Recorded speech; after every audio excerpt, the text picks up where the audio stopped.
UConn's depth will be the difference in their chance of a three-peat. You're Locked On UConn.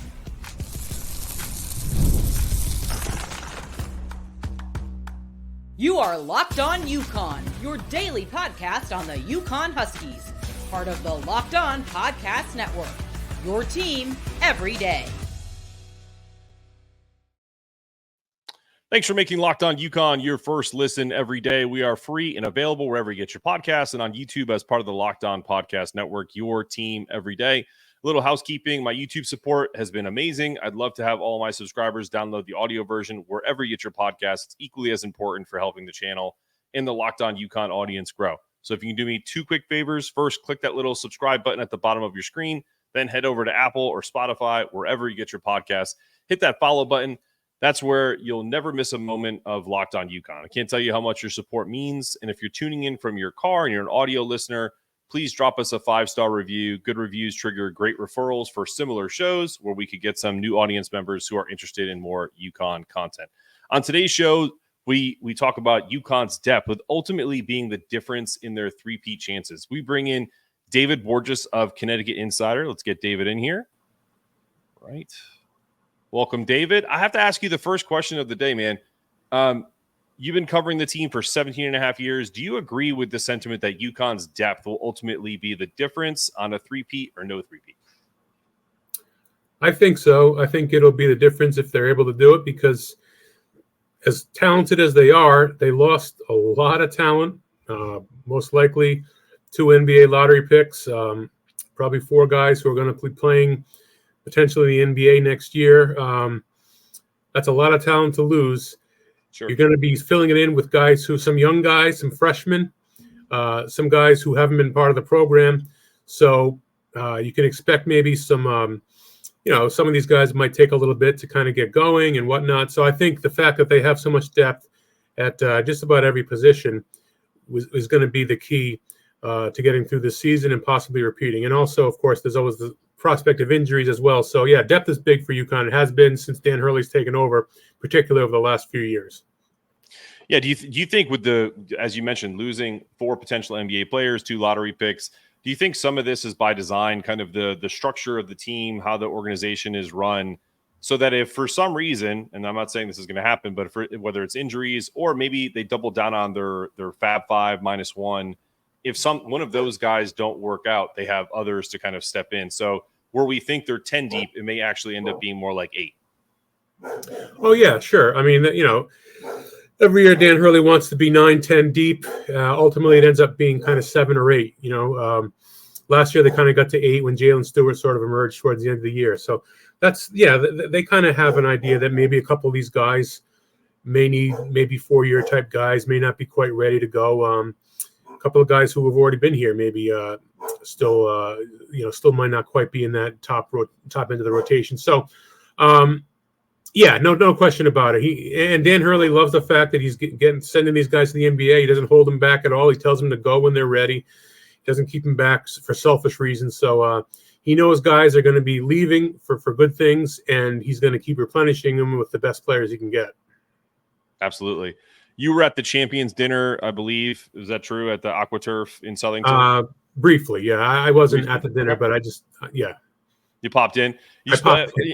Yeah, and saw that you wrote a piece on Jaden Ross. He seems like he could be the kind of, I will put in quotations if you're listening, odd man out in quotations.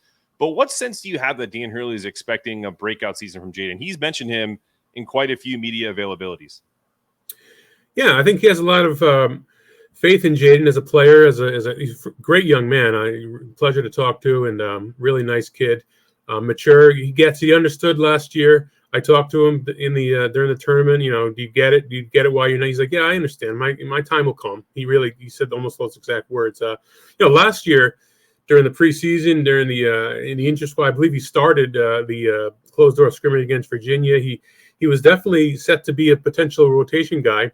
And the first few games of the year, granted it was against Cupcakes, but I think he played 15, 18 minutes and got some good run. And ultimately, just other guys stepped up. Jalen Stewart obviously had a slow start for different reasons, but he ended up kind of taking over. And Jaden wasn't quite, he could have played more for other teams, but you're talking about a great team here, an all-time great team. So he didn't end up playing a whole lot. I think he's a kid with abilities, great energy, athletic, great defensive, very good defensive player, and I think he can do something on the offensive end too. So there's no question Dan Hurley has him. If he's ready to step up, he's going to be in the mix for major minutes. Absolutely.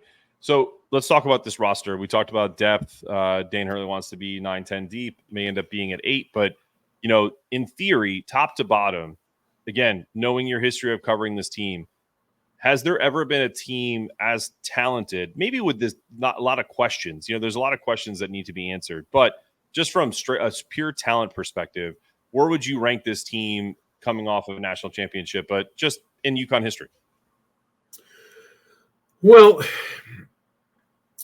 it's hard to say. I haven't seen these guys play yet. Certainly, a guy like Liam McNeely could certainly be a lottery pick next year. We don't know, but he's going to be one of the good chance he'll be an NBA player soon and a very good one. But we just don't know yet. I mean, Alex Caravan, I think, is an NBA type player. Could be one of the best college basketball players in the country next year. Ahmad Noel, but again, a freshman, terrific point guard. Certainly has his eyes set on the NBA at some point. You look at obviously the rising sophomores. We mentioned Jaden Ross, but Jalen Stewart. It's really a hard question to ask because we just don't know the ceilings for these guys. I mean, if you look at the ceilings, I think you could say this is one of the most talented teams UConn's had, but it also will be young, and so that's something to take into account as well. No, for sure. Last question on the roster: Have you even?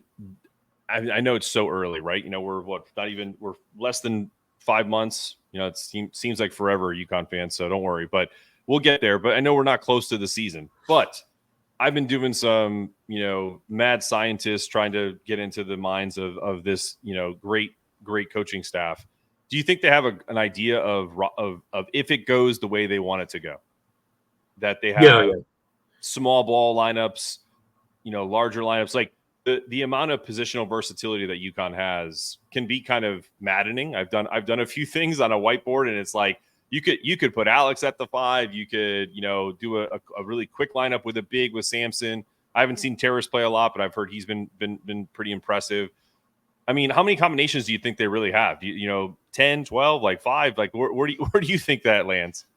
Oh, they have as many as you can imagine, as many as there possibly are. I would guarantee. I'm sure this is something that I'm sure they're talking about in the coach's office before or after practices. I'm sure Dan's sending texts out, and when an idea comes in his head, and they'll have all the bases covered. You're right. This is extremely versatile. I mean, you look at the guys. It's almost a positionless team, especially kind of from like the 2 to 4 positions. They have so many different guys who can play those roles. There's a lot of different combinations. Go big. I don't think you'll see a double big with the new kid Terrace Reed and Sampson too often, if at all. But sure, there's a lot of 2 point guards, three. This is just a lot of different combinations, and they'll make the most of them, and they'll find the best ones that work and stick with those once it comes crunch time down the stretch this season. For sure. We're going to talk about the recruiting. We have a big recruit heading into stores and an unofficial visit as well coming up. And also we'll talk about Dan Hurley's special relationship with the fans coming up after this.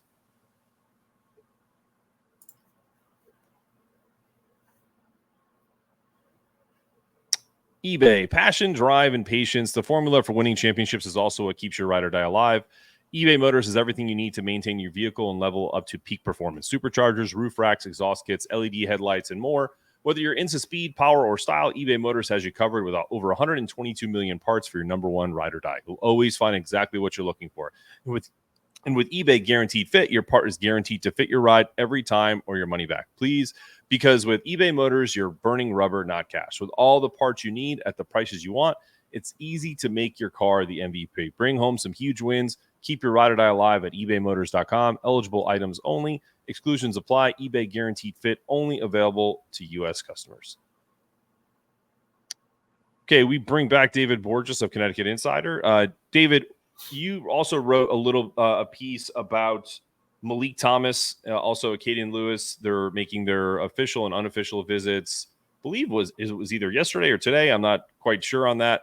But I'm curious, the question I have is, any insights that you can provide when you're doing these stories? Do you just kind of hear about the visits, or do you kind of get an idea of how it went? Just curious from your perspective. Well, sometimes you hear sometimes things are more, you hear more about certain visits than others. This staff is very, closed mouth about these type of things by and large. And I don't know what day this is going to run, but I know that his visit started on Wednesday. Okay. So that means he'd be heading out Friday, and then he's of course scheduled to visit Arkansas and John Calipari on I believe Monday, sometime early next week. So I can't really give you a gauge right now. All I can tell you is that, look, Dan Hurley and his staff usually get their guy. There's one obviously very well publicized instance where they did not. Cooper Flagg chose Duke, and UConn made it. UConn was there till the very end, in a strange way. And Dan Hurley probably would never admit to this because they lost the kid, but in a strange way, that was almost a win because they proved that they could. And this is granted after a national title, but they proved they could hang with the big boys. Kansas was dropped along the wayside. It was down to UConn and Duke. Duke was his dream school. He went there, but they were a major factor in that recruitment. And otherwise, by and large, when they get these guys on campus, they're able to sell this family-type atmosphere, this winning atmosphere, this atmosphere that's getting guys, improving guys and getting them into the NBA, developmental with the staff and great kids around them. So, John Calipari will have his hands full if this kid does end up making his visit to Arkansas, and it looks like it'll be down to either Arkansas or UConn. Yeah, I'm gonna ask you a question that I wasn't gonna ask before, but you brought it up, the Arkansas aspect. Put yourself in the shoes of an opposing team, right? You're John Calipari. I know he has his pitch. How much harder is it now when Dan Hurley brings a kid in and then you're second to that? Like, what do you think the pitch is for other teams outside of NIL, outside of money? If they offer the moon and the stars, I get it. Some kids are. But I almost feel like UConn's not in on those guys. So if it's down to specifics of which team you want to play for, how hard is it from the opposing side to recruit against UConn right now? Well, yeah, I mean, not only are you talking back-to-back national championships, which in and of itself is probably enough, but then the idea that the LA Lakers wanted Dan Hurley to be their head coach, and he told the Lakers and LeBron, no thanks.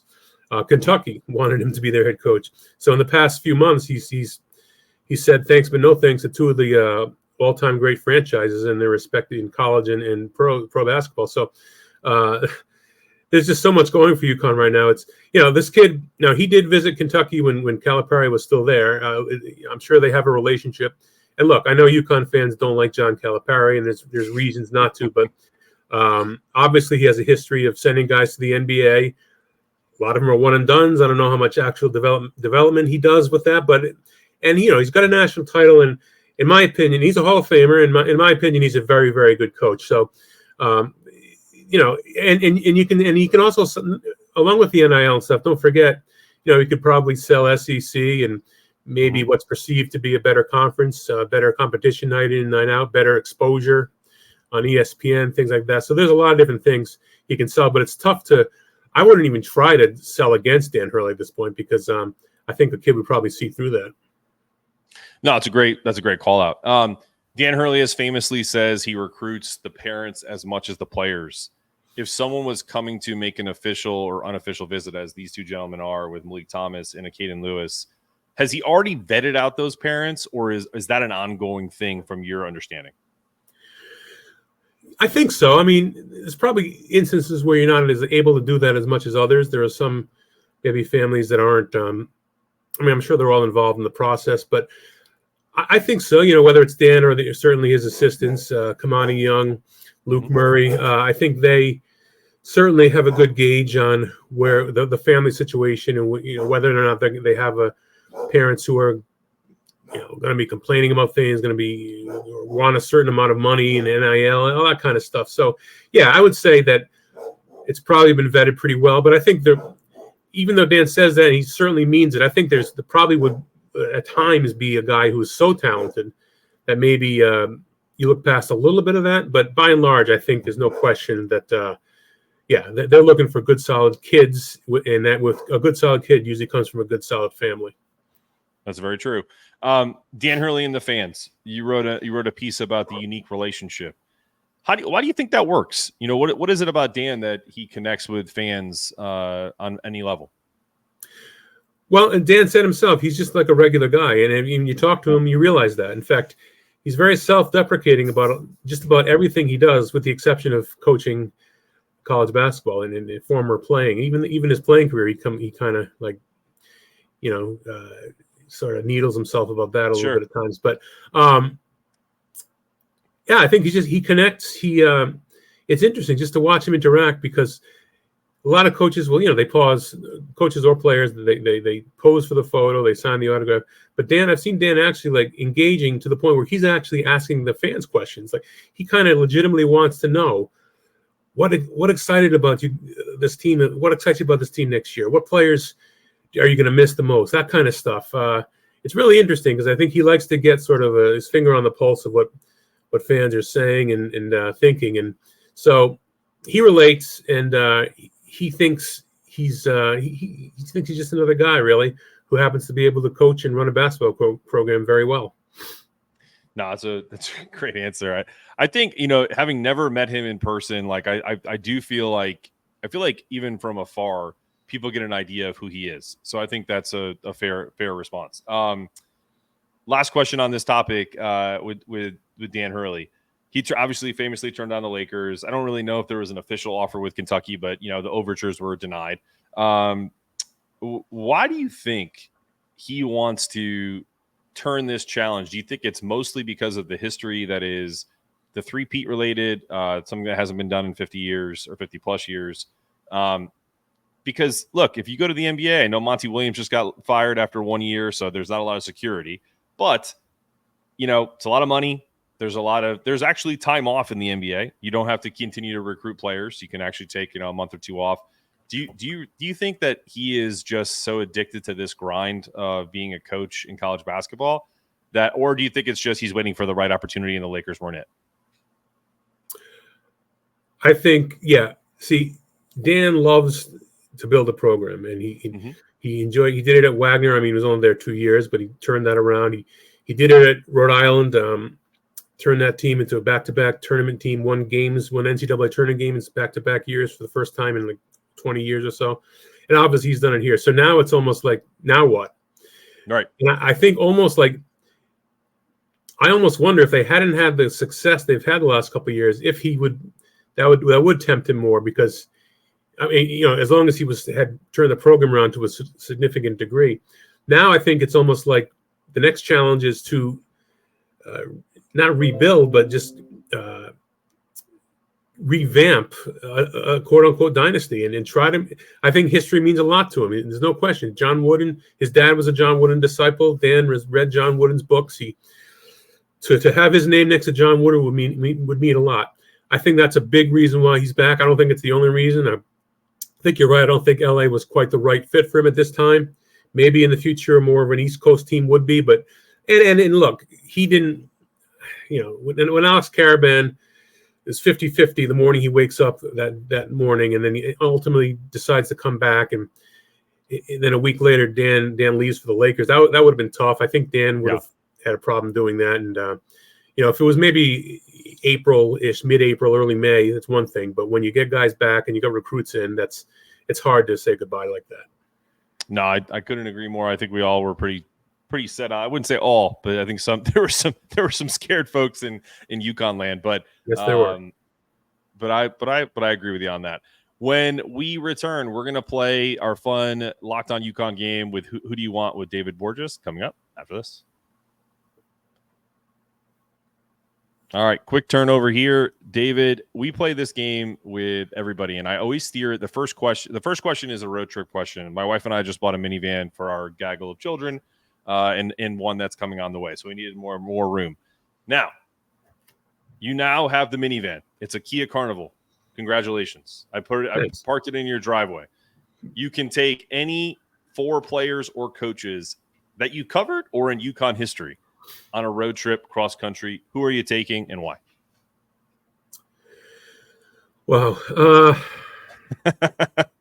Yeah, let's start with Donovan Clingan, because just really great personality, funny kid, fun-loving kid. He'd probably want to go fishing a lot on this trip. I'm not a fisher, so that's not the reason, but I'll start with Donovan. Trying to think of Ryan Boatwright is one of my all-time favorite guys to cover. I love Boatwright. I'd probably take him just because he's such a good guy. Just a wonderful, wonderful kid. That's good height disparity too. You have Clingan in the front seat, and you got Boat maybe in the back or the third row. Yeah. No, that would be awesome. Let me think now. Look. I'm not trying to, Stanley Robbins was one of my favorite guys to cover. Just a wonderful. Jim Kelly used to call him a beautiful human being. Obviously, he's passed, and so. But if this were 10 years ago, I would have said Stanley probably, because he was just a wonderful guy. I know I'm forgetting someone who I really. All these kids are for the most part really good kids. Sure. There's no wrong answers here. No wrong answer. I know. I know I'm forgetting somebody I really liked. But I don't know. I'll go Cam Spencer too, just because he's so intense. He'd keep us all on edge throughout the whole trip. Keep you in line. You make sure you guys don't take the wrong route. That's I feel like that's the details. I love it. There that's you a go. good one. Yes. Okay. All right. So now we're going to steer it towards your profession. You're a fantastic writer. We all listen to you. I'm so happy that you came on to share your perspective. Who in UConn history could be a featured writer for a publication? Who do you think it would be if you had to pick one guy or gal? Yeah.